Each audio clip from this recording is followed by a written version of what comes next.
İtalyanın Guna şirkətinin elmi şöbəsinin direktoru Alessandro Perra bu videoda inyeksiyon kollagenin regenerativ xüsusiyyətləri, dayaq hərəkət sistemində bərpa edici təsirləri və inteqrativ təbabətdə tətbiq olunma mexanizmləri haqqında elmi əsaslara söykənən izahları qeyd edib.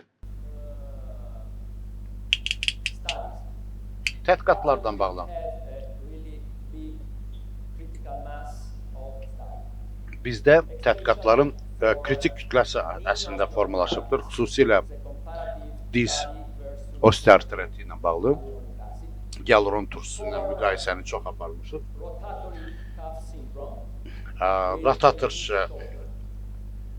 sindromu çiyinlərdə MD shoulder istifadə olunubdur. Bu çanaq oynağın MD hip istifadəsi ən böyük təcrübəmiz yumuşaq toxuma müalicəsinə vətər və bağlarla bağlıdır, epikondilitlərlə bağlıdır.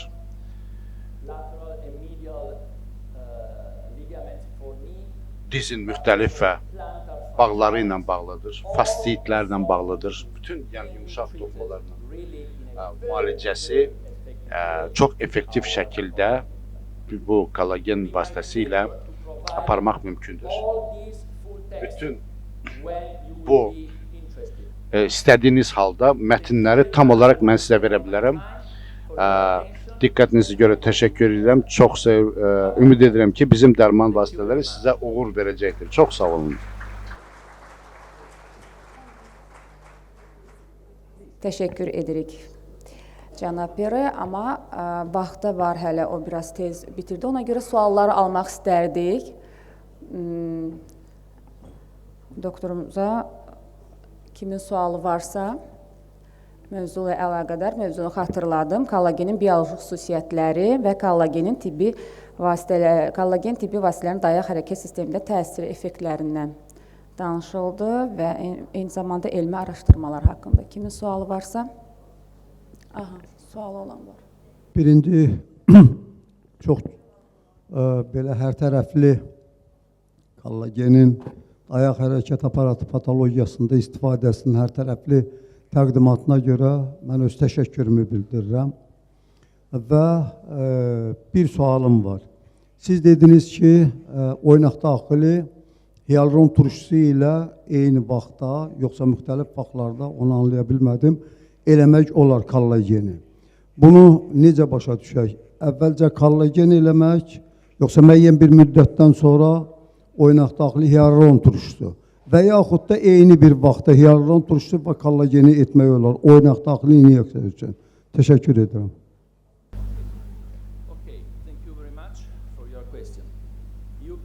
Çox sağ olun sualınıza görə. Hər iki şəkildə eləmək olar. Ya qarışdırırsınız eyni şprisdə və bir inyeksiya, tək inyeksiyada onu vurursunuz. Qayda budur. İki maddə, ikisi də biyolojidirsə, orada bir-birinə qarşı təsir yoxdur. Qarşılıqlı təsir yoxdur. Başqa bir texnikadır.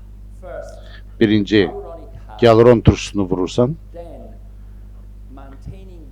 onda iynəni saxlayırsan, şprisi dəyişirsən kollagenə və dalınca onu vurursan.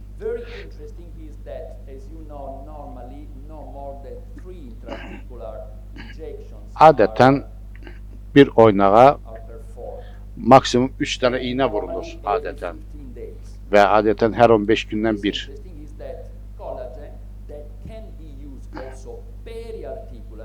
Kollagen oynaq ətrafına vurula biləcəyinə görə bu 15 gün ki deyilir, oynaq daxili inyeksiyaların arasında fasilə olmalıdır. Bunun tam ortasında, yəni bir həftədən sonra oynaq ətrafına kollagen vurmaq mümkündür. Bu da oynağın stabilizasiyası üçün çox vacibdir. Ona görə də 2 həftədən bir kollagen hialuron turşusu, bir həftədən bir də kollagen oynaq ətrafına vurmaq olar. Cavabınız qane elədi, çox sağ olun, minnətdaram. Amma indi bir sual ortaya çıxır. Sizin tədqiqatlar varmı ki, ayrılıqda oynaq daxili giyalron turşusu və ayrılıqda kollagenin özünün oynaq daxili müalicəsi. Bunlar haqqında və ikisinin bir yerdə siz dediyiniz kimi kombinə olunmuş şəkildə olan müalicə və hansı müalicə daha üstün hesab edirsiniz tədqiqatın nəticəsinə əsasən. Diqqətinizə görə çox sağ olun. Okay. We have a study performed on knee osteoarthritis. Diz oynağı ikinci, üçüncü dərəcə kardiologiyasına görə biz müalicəni apardıq. Kollagenlə giyalron turşusunun müqayisəsi aparıldı. Non-inferiority of the two treatments. İki müalicə üsulunun bir-birindən fərqli olduğunu biz görmədik. The knee Amma needed less MD-ni as painkiller when needed. istifadə edən qrupda acetaminofен ağrı kəsici kimi daha az tələb olunurdu. Endpoint, which Yəni was the Lekes index. Lekes indeksi bizim ilkin Endpoint AS for pain. son nöqtəmizdir və ikinci hədəf nöqtəmiz ağrıdır. Yəni kollagen alan qrupda qeyri-steroid dərman vasitələri daha az tələb olunurdu. Kombinasiyanı da biz araşdırmadıq, ancaq kombinə edilmiş istifadə bu həyatdan olan bir təcrübədir. Tədqiqat aparmamışıq, real praktikada istifadə etmişik. Hörmətli Aleksandra Pero, xoş gəlmisiniz. Sizi öz aramızda görməyə çox şadıq. Sizin şirkət haqqında, farmasevtik şirkət haqqında bizim az da olsa məlumatımız var. Sadəcə olaraq sizə 2-3 sualım olacaq. Araşdırmalar nəticəsində sizin farmasevtik şirkət məməlilər üzərindən kollagenin istehsalı haqqında bizim məlumatımız var. Əsasən də donuzlardan alınmış kollagen olduğu haqqında da məlumatımız var. Cuna məhsullarında bu kollagenin alınmasında risklərin minimuma endirmək üçün hansı spesifik filtrasiya və sterilizasiya mərhələlərindən siz istifadə edirsiniz? Yəni bilirsiniz ki, kollagenin istifadəsi zamanı allergik reaksiyalar və digər əlavə yan təsirlər ola bilər. For your question. Çox sağ olun sualınıza görə. The collagen in mammalians, Məməlilərin kollageni all the collagens of different mammalians are quite the same. müxtəlif məməlilərin kollageni demək olar ki, çox yaxındır bir-birinə. The similarity of alpha-1 and alpha-2 chains of Alfa 1 və alfa 2 zəncirlərinə baxsaq, tropokollagenlərdə insanla 7%. digər məməlilərin arasındakı olan oxşarlıq 98%-dir. Swine origin, At olsun, donuz olsun, less for cow origin. inəkdə biraz çoxdur fərqlilik. Bu oxşarlıq, bu bənzərlik belə çox vacibdir, çünki bu immunogenliyə səbəb olmur. Any possibility of Yəni side reaction by immunological immunoloji baxımdan yanaşı təsirlər minimaldır. we undergo the Və pharma şirkət surveillance. olaraq Whenever we biz have a warning for a side daimi olaraq buna nəzarət edirik və heç part of your bir dəfə də olsun belə bir yanaşı təsir bizim məhsulla bağlı qeydə alınmamışdır.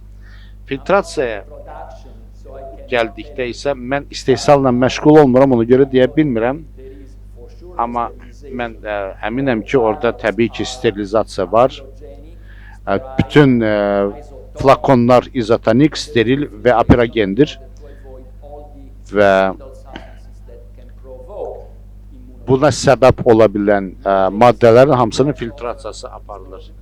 structure of collagen. Kollagen histoloji strukturu baxımından imogenlik 0 dərəcəsindədir. Və gələcəkdə sizin bitkisel tərkibli kollagen istehsal etmə kimi fikriniz, planlarınız varmı? Ya da daha çox bitkisel? Not at all. Xeyr, qətiyyən.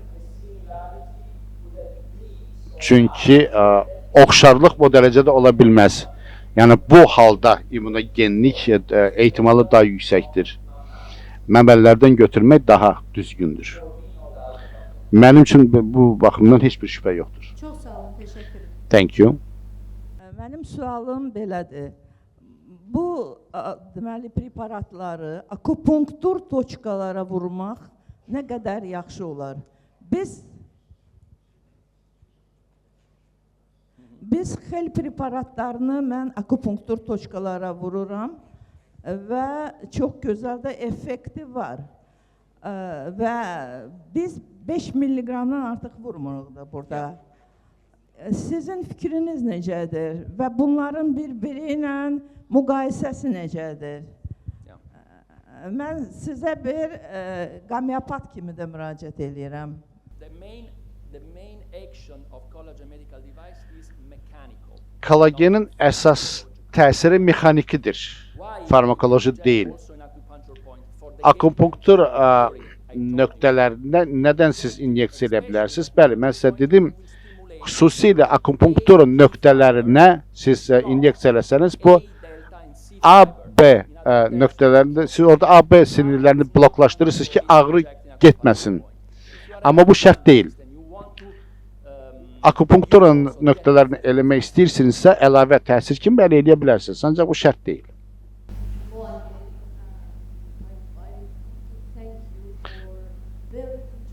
Çox maraqlı məruzənizə görə minnətdarım bildirmək istəyirəm. Dünən Tibb Universitetində də yes, can you hear me?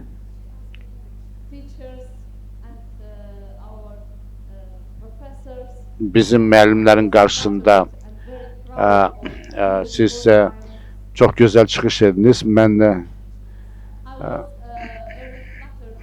həm xoş idi, həm də fəxr elədim sizinlə. Çünki fakültə rəhbəri kimi və farm şirkətin nümayəndəsi kimi siz çox maraqlı çıxış elədiniz. Çoxlu maraqlı şərhlər oldu sizin çıxışınızdan sonra. Mən də Farmfakın dekanı kimi çox maraqlı idi mənə bunu eşitmək.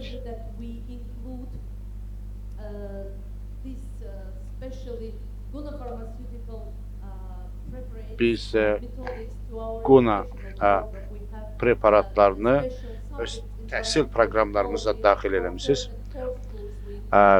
3-cü, 4-cü kurslar üçün bizdə farm texnologiya deyilən bir dərs var və ümid edirik ki, gələcəkdə də elmi işlərdə də bizim əməkdaşlığımız olacaqdır. Biz bilirik ki, siz elə bu şirkətin elmi nümayəndəsisiniz. Bizim universitet adından minnətdarım bildirmək istəyirəm bu maraqlı çıxışa görə. Bəli, çox sağ olun. Mənim üçün çox böyük şərəfdir ki, mən də belə gözəl universitetdə oldum, sizin ölkəyə gəldim. Çox sağ olun. Xoş gəlmişsiniz bir daha. Təşəkkür edirəm gözəl çıxışınız üçün. Biraz diş ətlərinə istifadəsi haqqında məlumat verməyinizi xahiş edərdim. Nə qədər istifadə olunur, neçə gün? Məlumatınız varmı? Bəli, bəli. Preklinik tədqiqatlarda biz tenositlərdə olduğu kimi eyni nəticələri biz gördük. Həftədə bir dəfə MD tissue 5 həftə ərzində. Belə orada diş əti cibi var, ora inyeksiya olunur paradan toz zamanı. Once a week. So it is once a week. Bəli. 5 həftə ərzində, bəli. 5 inyeksiya olunur. Çox sağ olun. Thank you very much.